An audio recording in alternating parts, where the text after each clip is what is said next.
Sziasztok! Ebben a videóban erről a Parkside fűkaszáról lesz szó. Ez egy ilyen háti, vagy hát hátra akasztható gép. Ugye ezzel a rugalmas kihajtással tudod így fogni a kezedben.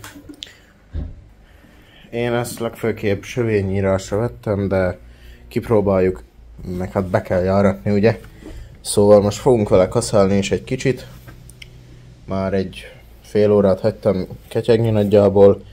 Ugye, hát 100-as benzin, stílolaj, szóval jár neki, jár ennek is, nem csak a nagy gépeknek, én úgy gondolom. Még magyar Youtube-on nem láttam erről videót, meg úgy nagyon külföldi Youtube-on se.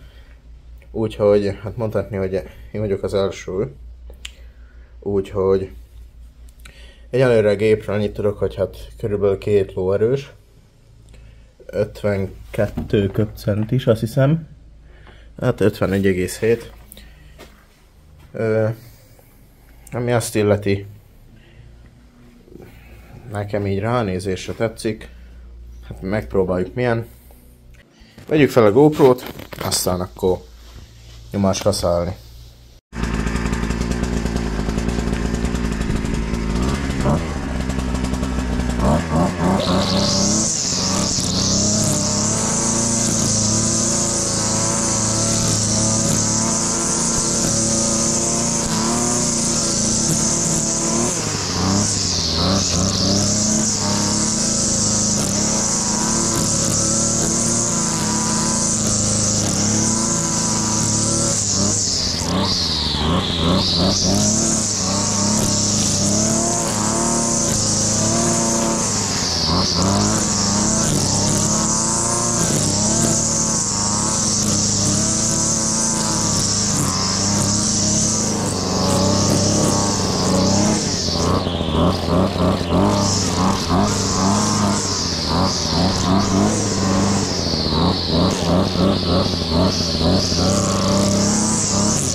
Na szóval ebben a videóban nagyjából ennyit szántam.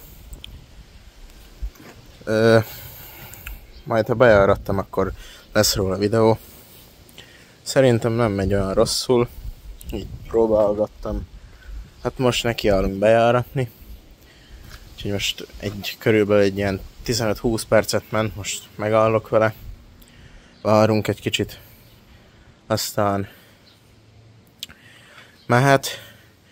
Hát igazából nincsen nagy fő, úgyhogy ez pont jó lesz bejáratni. Aztán későbbiekben lesz róla videó, illetve vélemény, egy kis használat után, hogy milyen, mit gondolok róla, stb. Hamarosan jövök több videóval is, akár erről a gépről, akár a másikokról. Úgyhogy akinek tetszik ez a tartalom, az nyugodtan dobjon egy feliratkozást, akár lájkoljon. Írjatok kommentet, mit gondoltok a gépről. Köszönjük, hogy itt voltatok, sziasztok!